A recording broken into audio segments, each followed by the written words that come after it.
Assalamualaikum warahmatullahi wabarakatuh. Alhamdulillah wassalatu wassalamu ala Rasulillah.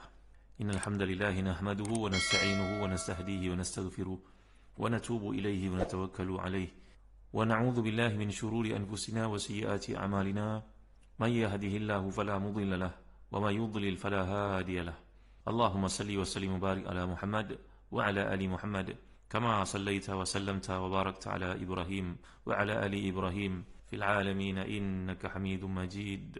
Amma ba'd. Para pendengar yang dirahmati dan dikasihi sekalian, alhamdulillah, syukur pada Allah. Kita beralih ke ayat 14 dan 15 dari surah Al-Ankabut pada muka surat 163 jilid yang ke-7 tafsir Ibn Katsir. A'udzubillahi minasyaitonir rajim. Wa laqad arsalna Nuhan ila qaumihi falabitha fihim alf sanatin illa 50 'aman fa akhadhahum at-tufan wa hum zalimun fa anjaynahu ashabas safinati wa ja'alnaha ayatan lil 'alamin. Sadaqallahul azim. Dan sungguhnya kami telah mengutus Nuh kepada kaumnya, maka dia tinggal di antara mereka 1000 tahun kurang 50. Mereka ditimpa banjir besar dan mereka adalah orang-orang yang zalim, maka kami selamatkan Nuh dan penumpang-penumpang kapal itu, dan kami jadikan peristiwa itu sebagai pelajaran bagi umat manusia. Jadi ayat ini merupakan satu hiburan daripada Allah Taala kepada hamba-Nya, Rasulnya Muhammad sallallahu alaihi wasallam, seperti nasibnya kitab-kitab tafsir. Contohnya dalam tafsir Hasyiatis Sawi, bila menyatakan al-hikmah fi dzikri hadhihi al-muddah tasliyatuhu sallallahu alaihi wasallam ala adam dukhul kufar fi Islam, fa ka'anna Allah يقول لنبيه لا تحزن فإن نوحا سكن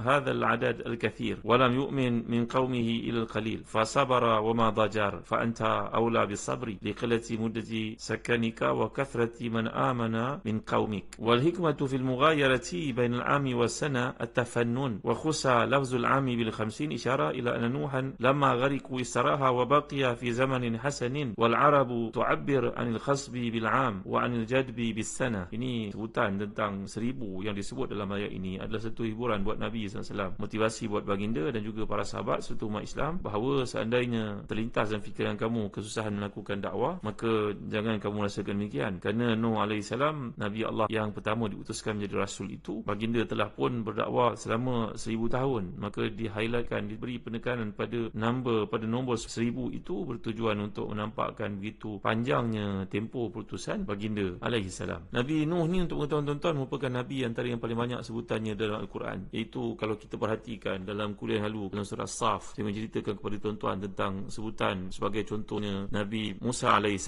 yang disebut oleh Allah sebanyak 136 kali. Nabi kedua banyak sebutannya, nanti kita akan jumpa selepas ini, Nabi Ibrahim AS sebanyak 69 kali. Dan kemudian Nabi Nuh AS yang ketiga, sebutan nama baginda AS sebagai Nabi Ulul Azmi ini banyak 43 kali dalam Al-Quran. Dan sekarang kita sedang melihat nama Nabi Nuh ni disebut dalam kitab Hasyiatus Sawi, ini adalah Abdul Ghaffar. Waqila Yashkur, ada yang mengatakan bahawa namanya Yashkur, ada yang mengatakan namanya As-Sakan. Sakan ni maknanya merujuk kepada begitu panjang, litilati sakanihi ma'a qaumi, panjangnya waktu baginda berdakwah kepada kaumnya, iaitu hampir 1000 tahun. Ada juga mengatakan li'anna nas ba'da Adam sakanu ilaihi fahuwa abuhum wa luqiba binuhin likathrati nuhihi ala qaumi. Dan dikatakan nama dia dipanggil dengan panggilan sedemikian Nuh kerana banyaknya seruan ataupun tangisan ataupun panggilan Nuh itu merujuk pada panggilan dalam arti kesungguhan, menjerit, memanggil. Jadi ada juga yang mengatakan dalam riwayat Israelian bahawa Nabi Nuh AS ni disebut waqila. Kalau kita belajar kitab fiqh, kita belajar kitab tafsir, ke perkataan qila ni kalau merujuk kepada qaul marjuh, dipanggil Nuh ini waqila ala khati'atihi annahu marra bi kalbin faqala fi nafsihi ma aqbaha, bahawa Nabi Nuh AS ni pernah melalui satu tempat, ada seekor anjing, maka terlintas dalam fikirannya mengatakan alangkah buruknya makhluk ini. Fa awahallahu ilaihi, lalu Allah mewahyukan kepadanya, a'ibtani am ibtal kalb, apakah engkau mengaibkan aku wahai Nuh, ataupun kau mengaibkan anjing itu, kau mengatakan jadiannya yang buruk seperti itu. Lalu Allah Ta'ala mengatakan kepada Nuh AS, ukhluq anta ahsan minhu, kalau engkau merasakan buruknya makhluk ciptaan aku itu, maka ciptakan satu yang lebih elok daripada apa yang aku ciptakan. Maka dengan sebab itu Nabi Nuh AS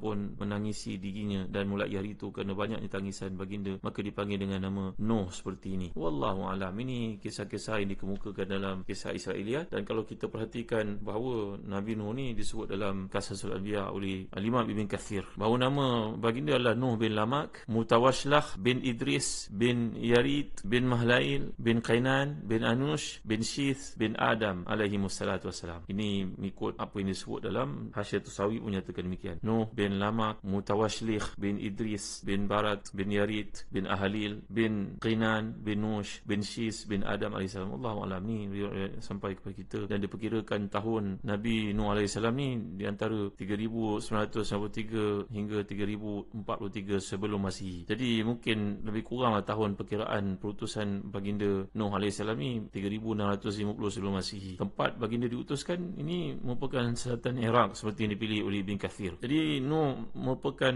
rasul yang pertama diutuskan di muka bumi seperti yang telah kita bincangkan dalam hadis sebelum ini, iaitu panggilan Allah Subhanahu Wa Taala kepada Nuh, awal nabiyyin ursila Nuh. Dalam hadis nyatakan daripada Anas bin Malik bahawa Nabi SAW sabda, hadis ini dari Ibn Asakir, manusia pertama yang dibangkitkan sebagai Rasulullah, mana kita semestinya maklum rasul itu lebih tinggi pangkatnya daripada seorang Nabi, maka ia merupakan rasul yang pertama. Jadi Nuh AS mengajak kaumnya beribadah kepada Allah Taala, tapi mereka mendustakan. Dalam melaksanakan dakwahnya, Nabi Nuh merasa kesulitan dan kepayahan. Lalu Allah mengutuskan kepadanya untuk membuat bahtera ataupun kapal yang besar supaya dia dan kaumnya yang beriman itu selamat dari banjir yang sangat dahsyat. Ini yang kita sedang bacakan dalam ayat-ayat daripada surah Al-Ankabut ini. Jadi Allah Taala menjelaskan, dapat kita lihat di sini, fa'akhazahumut tufan wa hum zalimun. Jadi Nabi Nuh diutuskan pada kaumnya dalam dakwah itu selama 1000 tahun kurang 50, dan penekanan 1000 itu bagi memberikan kegembiraan dan motivasi kepada Nabi SAW bahawa perjuangan ini memerlukan satu ketabahan, satu kekuatan dan kesabaran. Penyebutan tentang tufan ini satu perkara yang menarik untuk kita lihat. Dalam tafsir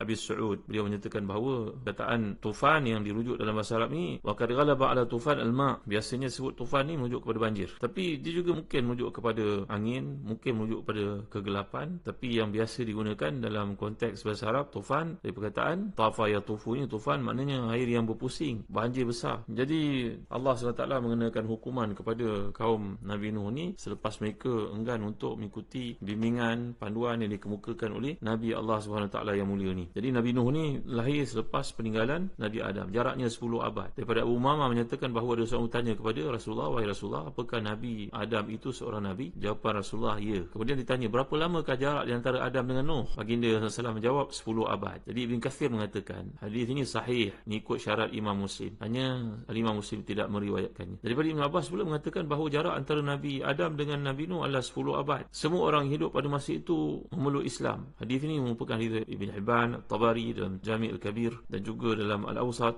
dan juga Al-Hakim, begitu juga Ibn Asakir dalam Tarikh Dimashq, begitu juga hadis ini disahihkan oleh Imam Az-Zahabi, Al-Haythami. Jadi dalam pendapat mengatakan bahawa jarak Nabi Adam dengan Nabi Nuh ni adalah 10 abad. Kalau dikira satu abad tu 100 tahun, berarti jarak antara keduanya 1000 tahun. Ada kemungkinan juga jarak antara keduanya lebih daripada itu, berdasarkan pada batasan masa Islam dan kehidupan mereka yang diberikan, seperti disebut oleh Ibn Abbas, iaitu antara keduanya terdapat abad lain yang mana mereka tidak meluk Islam dan dibinasakan oleh Allah Subhanahu Wa Taala. Namun demikian, hadis Abu Umamah yang terbacakan ini menunjukkan bahawa jarak masa di antara kedua orang Nabi itu adalah 10 abad. Kemudian Ibn Abbas menambah mengatakan bahawa semua mereka dalam tempoh 10 abad itu adalah orang Islam, sehingga bila datang perintah Allah SWT kepada Nabi Nuh ini untuk menyeru kepada Islam, kerana pada masa itu telah timbul di kalangan pengikut ataupun kaum Nabi Nuh ini, mereka telah menjadikan Wad, Suwa', Yaghuth, Ya'uq dan Nasr sebagai patung untuk disembah. Ini samalah dengan kisah yang dibawakan oleh Rasulullah SAW, seperti Amr bin Luhai yang pertama sekali mengajak umat Arab untuk menyembah berhala, iaitu tak kala beliau pergi ke negara Syam dan melihat mereka yang kafir itu menyembah patung berhala, dewa dan sebagainya, maka Ibn Luhai Khuzai ini telah buat kesimpulan, kita buatlah patung berhala orang-orang saleh yang pernah hidup di kalangan kita, supaya mendekatkan generasi yang ada pada hari ini untuk mengenali inilah datuk nenek moyang yang berjasa satu masa dahulu, dan akhirnya membawa kepada ketertipuan, iaitulah golongan Arab mula menyembah patung itu bukan lagi seperti yang dianggap oleh orang sebelumnya sebagai usaha untuk mendekatkan mereka kepada datuk nenek moyang yang mereka tak berjumpa dengannya itu. Wallahualam, disebut dalam kitab-kitab tafsir bahawa contohnya dalam tafsir Al-Izhar oleh Abu Bakar Jazairi, dia petik daripada kitab-kitab tafsir yang terdahulu, sama ada daripada Al-Baydawi ataupun daripada Al-Baghawi ataupun daripada Muharrar Al-Wajiz oleh Ibn Atiyah, bahawa Nabi-Nabi Allah ni merupakan mereka yang berkerjaya, bukannya duduk untuk menagih nasib daripada orang keliling. Jadi kerja para Anbiya alaihi wassalam ni, seperti contohnya Nabi Daud kana haddadan, merupakan seorang tukang besi yang pakar untuk membuat baju besi sebagai contoh. Begitu juga Nabi Nuh, diajar oleh Allah, diwahyukan kepada baginda, diberikan ilmu untuk membuat pertukangan sehingga baginda dipanggil sebagai Najjar. Jadi bahtera yang dinaiki oleh Nabi Nuh AS, wallahu a'lam, disebut dalam kitab tafsir, dikekalkan oleh Allah untuk disaksikan oleh umat yang datang kemudian. Sehinggalah pada awal zaman kerajaan Abbasiyah, iaitu kesannya masih dapat dilihat dalam tafsir Al-Aisar, mengatakan di Bukit Judi yang terletak di Baqirdah. Baqirdah ni satu jazirah dekat dengan karya Ibn Umar di Mosul di timur Dajlah, wallahu a'lam, ni disebutlah. Jadi kaum Nabi Nuh telah pun ditipu oleh syaitan, lantas menjadikan Wad, Suwa', Yaguth, Ya'uq dan Nasr ini sebagai patung untuk disembah, yang asal usulnya merupakan orang-orang salih yang hidup di kalangan mereka. Lalu Allah SWT telah memerintahkan Nabi Nuh untuk menyeru kepada Islam, yang ikut cuma sedikit saja. Nanti kita akan lihat yang disamakan cuma 78 ataupun 80 orang saja dalam kitab tafsir menyebut nama-nama mereka ataupun bilangan mereka itu laki dan perempuannya. Jadi Allah telah membinasakan di kalangan yang ingkar ini, termasuk isteri Nabi Nuh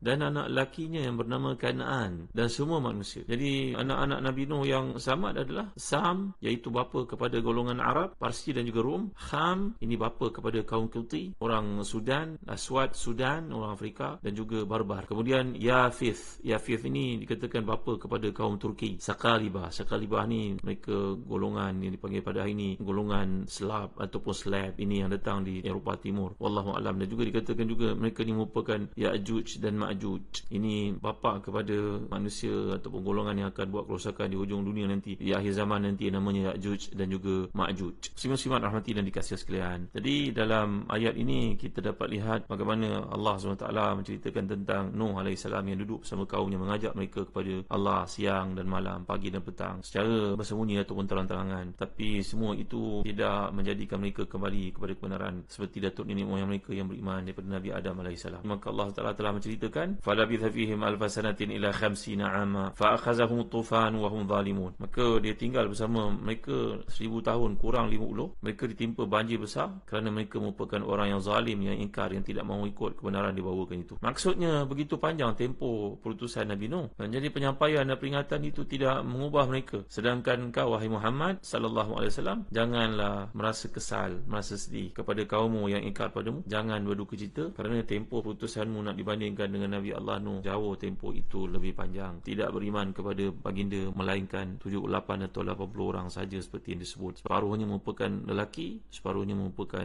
perempuan. Selain daripada itu, umat itu keseluruhannya berhimpun dalam kesesatan penentangan kepada Nabi Allah. Kerana sungguhnya Allah memberi petunjuk kepada siapa yang dikehendakinya, menyesatkan siapa yang dikehendakinya. Di tangannya lah ketapan segala urusan dan kepadanya kembali segala urusan. Kita dapat lihat dalam surah Yunus bila Allah menceritakan dalam ayat 97, a'udzubillahi minasyaitonirrajim, innal ladzina haqqat 'alaihim kalimatu rabbika la yu'minun walau ja'atuhum kullu ayatin. Sungguhnya orang yang telah pun pasti pada mereka kalimah Tuhanmu, ketetapan Tuhanmu, mereka tidak akan beriman walaupun datang kepada mereka ni segala bentuk keterangan. Jadi ketahuilah sungguhnya Allah Ta'ala akan memenangkan, membantu, mendukungmu dan menghina musuhmu, merendahkan mereka, menjadikan mereka berada di tempat yang paling rendah, bahkan tempat yang paling hina. Jadi dalam kitab-kitab tafsir, contohnya Ibn Katsir sendiri membawakan bahawa Hamad bin Salamah berkata, Ibnu Abbas berkata, Nuh AS diutuskan pada saat usianya 40 tahun dan berdakwah kepada kaumnya sama 950 tahun, sehingga banjir besar itu datang menenggelamkan. Kemudian bila istiwanya kapal itu di atas Bukit Judi yang dinyatakan tadi, maka hiduplah Nabi Nuh selepas itu bersama kaum yang beriman sehingga mereka beranak pinak dan berkembang selama 60 tahun. Jadi Allah menyatakan fa'anjainahu wa ashabas safinah, maka kami selamatkan Nuh dan juga penumpang-penumpang kapal itu, iaitu orang yang beriman kepada Nabi Nuh. Cerita ni dibawalah dengan panjang lebar dalam surah Hud. Nanti ada kesempatan kita lihat dalam surah Hud yang dibawakan, kerana sebutan tentang Nabi Nuh ni antara Nabi yang paling banyak sebutannya dalam Quran seperti nyatakan di awal-awal tadi. Maka insyaAllah ada peluang nanti kita meneroka dalam tadabbur kita pada surah Hud yang menceritakan lebih panjang lagi. Jadi kami menjadikan bahtera itu tetap sebagaimana yang dikatakan oleh Qatadah, bahawa bahtera itu ada sampailah ke permulaan zaman Islam, sampai zaman kerajaan Abbasiyah di Gunung Judi, sebagai peringatan terhadap manusia atas nikmat-nikmat yang telah diberikan kepada mereka, bahawa mereka merupakan keturunan Nabi Allah yang mulia ini. InsyaAllah kita akan lihat dalam kuliah akan datang sebutan tentang Nabi Ibrahim pula. Dalam senarai ini tunjukkan kepada baginda Salam, Nabi-Nabi Ulul Azmi, bahawa penderitaan, cabaran, ujian, penentangan yang dilalui sebagai satu motivasi untuk Rasulullah dan juga kaum mukminin. Wallahu a'lam wa sallallahu ala sayyidina Muhammad wa ala alihi wa sahbihi wa baraka wasallam. Walhamdulillahi rabbil alamin. Wa barakallahu fikum. Wassalamu alaikum warahmatullahi wabarakatuh.